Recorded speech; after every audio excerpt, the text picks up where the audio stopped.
Vinyl community, we're here to talk about the runout groove. So with this one, I gotta say that I am a fan of this label. I'm gonna say it right out, and I don't want this to bias anyone's opinion because the purpose of these videos is to give you a variety of sound samples and let you determine, hey, is this really a label for me? The previous videos, the input has been mixed, and that's exactly how I expected. I mean, we all prefer a different sound. There's no right or wrong answer here. But if you're not familiar with the runout groove, the runout groove is a subsidiary of Warner Electro Atlantic, or WEA. They're one of the big three. So if you're familiar with Rhino Records, Rhino is also a subsidiary of WEA. The reason why I like this label, and they haven't been around that long, is, they give you a lot of nice bonus content. So I just want to show you a couple examples here before we get into the sound samples of things that I've picked up. So, there was this massive box set of the Stooges Funhouse sessions. And, I love the Stooges, but I don't love them enough to buy a 15 LP box set. So this was a nice little compromise. I think they used the Music on Vinyl in-house mastering services for this one, because just about everything that I have from them is done at Record Industry, which is also affiliated with Music on Vinyl. So it's the plant that does it all. But this was a nice down select from the 15 LP box set. And I love the Funhouse, but I don't love it 15 LPs and that much money enough. So this was a nice compromise. Another one is Juliana Hatfield, Only Everything. This was her big album. And, this only had one LP release, and that was in Germany. So to get this officially on LP again in a 2-record set was just wonderful. I was so happy that they released this. This is one of my favorite albums by her. So this was a must-have pickup for me.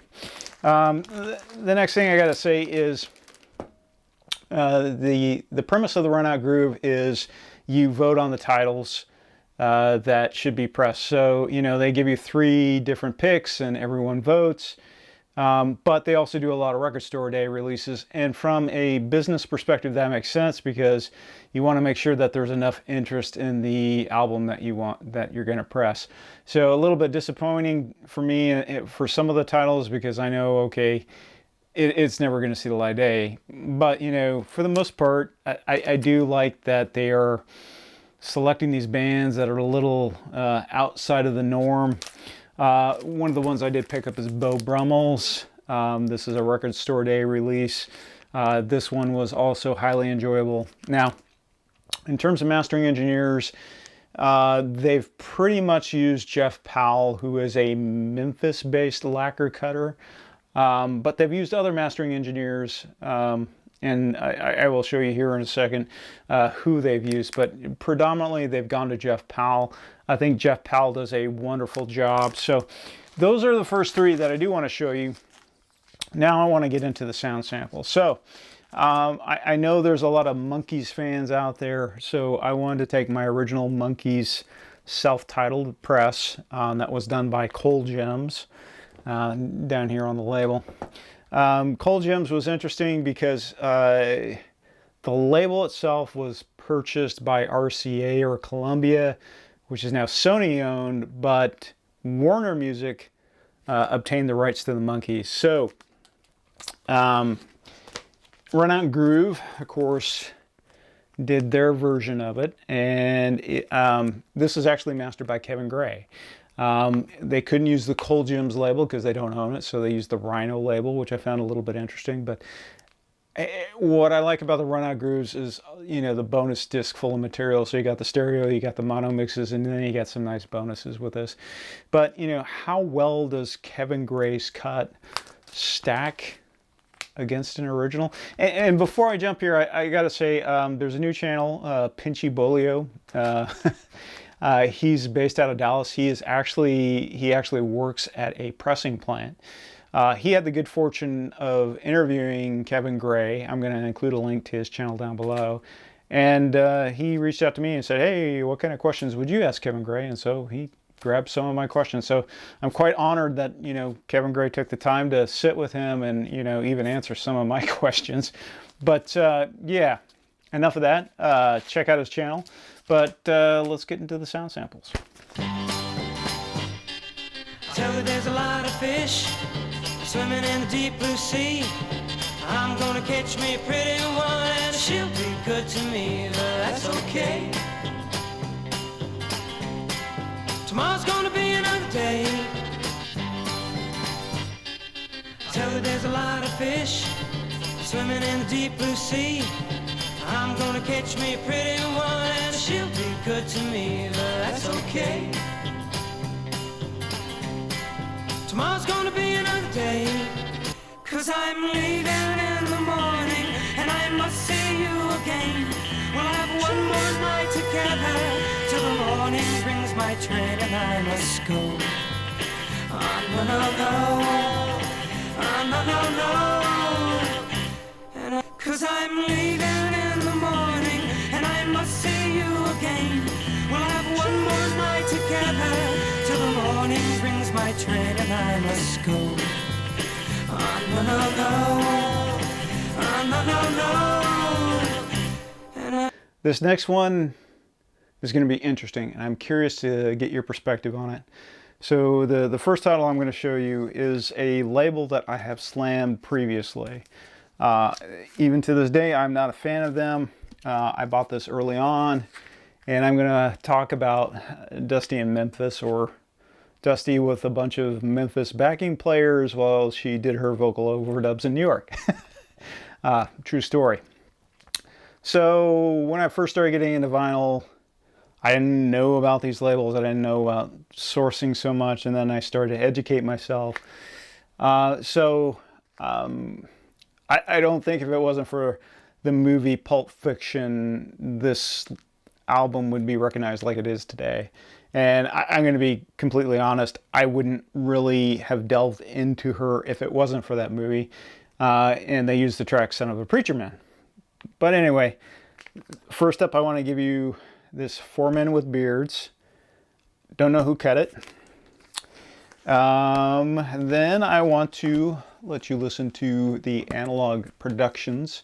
This is a 45 RPM cut, done by Kevin Gray, of course, and Steve Hoffman helped him out at acoustic mastering, if I remember correctly. This, I'm not going to taint it. I want you to tell me, but you know, I love this. When I heard that they were doing this on 45 RPM, I was all over it. And then, of course, Ran Out Groove did their version with a bunch of bonus tracks. And, you know, I like the album so much I wanted to check out the bonus tracks. This was done by Jeff Powell again. So here you are. You're going to get kind of a three-way shootout. Now, you know, in terms of the colors here, you can see there's a little bit of variance now. What I don't like about Four Men with Beards is they totally bastardize the label. So they're not faithful to the original Atlantic label. But here you go. Was the son of a preacher man, the only boy who could ever teach me. Was the son of a preacher man, yes he was, he was. Yes he was.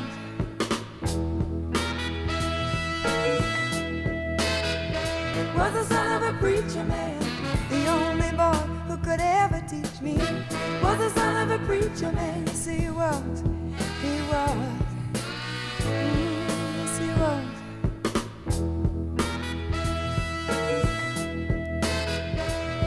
Was the son of a preacher man, the only boy who could ever teach me.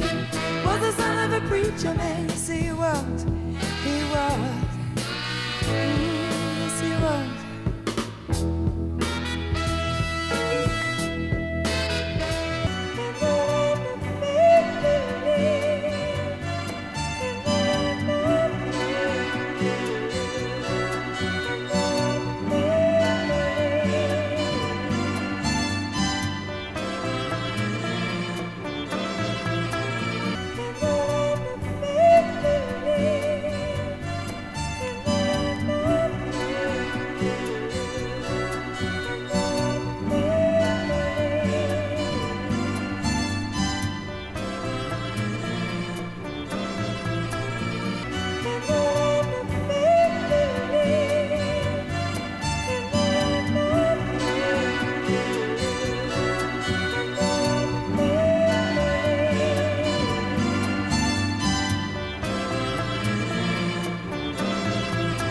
So let's talk about an interesting punk band.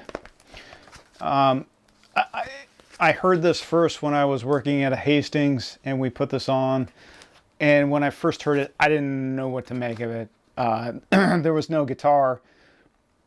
And in my college mind, it just blew me away that, you know, you could have a band with no guitar, a rock band, punk to some extent, and that is Morphine, Cure for the Pain. This was done by Reissue Disc, which was eventually bought up by Warner in 2005. So, you know, they got the rights to all the Reissue Disc material.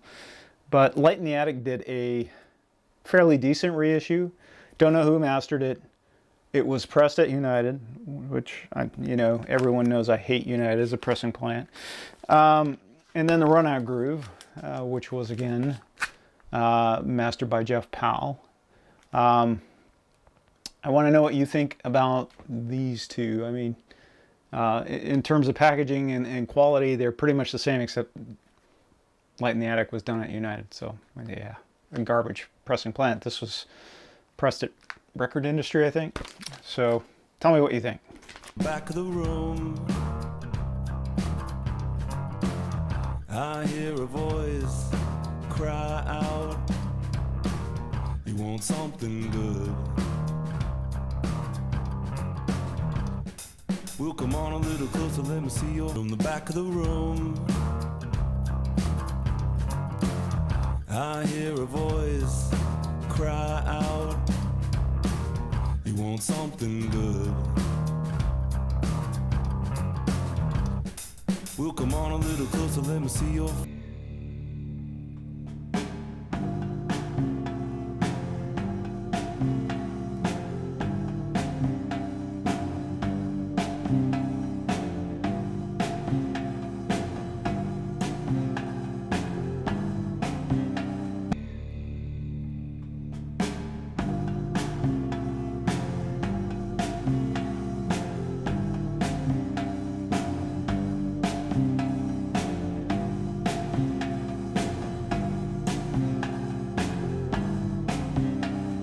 This is another example of Run Out Groove going the extra mile.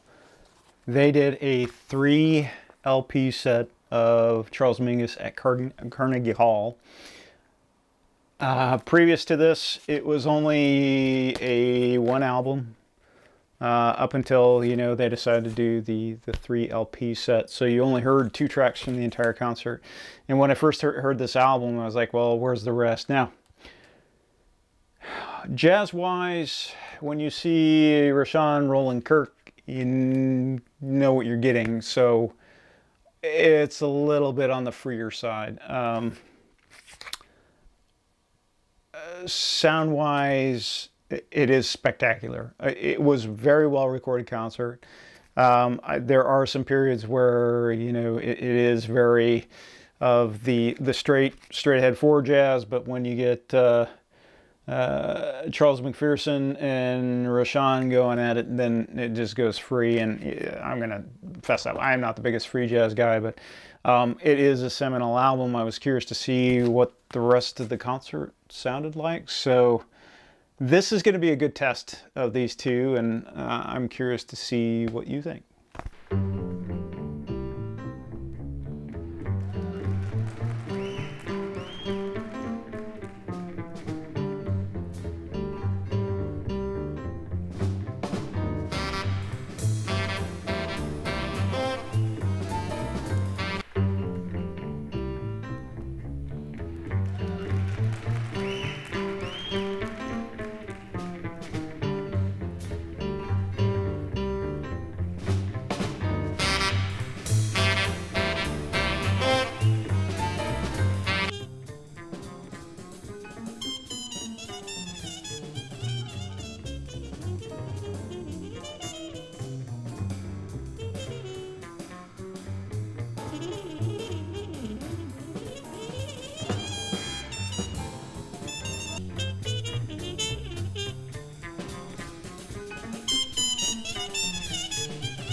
I'm curious, what have you thought about the sound sample so far? To me, the differences are marginal in a lot of cases. There are some that, they're not quite as glaring. Now, for me, on the Monkees tracks, it was very interesting to hear what Jeff Powell did with the trumpets, the horns. It just sounds different. It's not to say one is bad or one is better than the other. I think Jeff boosted the horns, the frequency range of the horns a little bit more than what you hear on the original, but the original, to me, sounds fantastic. On the Four Men with Beards, because I've had people asking, well, why don't you give your input? The Four Men with Beards version of Dusty Springfield was interesting. It was a lot better than I suspected, because a lot of the records that I gotten from them and playing recordings are just terrible. I was surprised. I was going into this thing and it would be terrible. It wasn't so bad. So this is the first Four Men with Beards where I wouldn't say it was like totally terrible, but my preference was the Analog Productions. I don't know what you guys feel. I mean, you can disagree with me. That is perfectly fine. The Monkees was interesting. I actually prefer Kevin Gray over the original. I just felt that it was a little bit clearer. Now, in some respects, hey, my original is a little bit older. It was probably played quite a bit. I'm not the original owner for sure. It was one that I found in the used bins. But again, what do you guys think? I do want to end this one with some metal. And I know not everyone likes metal. So if you're not into metal, feel free to jump off now. But I want to play Typo Negative, Bloody Kisses. I have the music on vinyl, 2 LP set. And, Run Out Groove did it one better for Record Store Day, and they did a 3 LP set. Both of these were pressed at the Record Industry. Jeff Powell did this one. This was done on green vinyl. And the music on vinyl was done on gray vinyl. Not much of a difference. But, yeah, let me know what you think of this. This band is very interesting because, what I like about the statement is don't mistake lack of talent for genius. I'm not a fan of the original song, Summer Breeze by the Seals and Crofts. It really it really grates on me. Just how sparkly and sunshiny it is. I like some of that stuff, but I can't do Seals and Crofts, so I'm sorry, but I do like their version of Summer Breeze, and that's one of the tracks I'm going to play for you. So, again, let me know what you think. Leave a comment down below, and thank you for watching.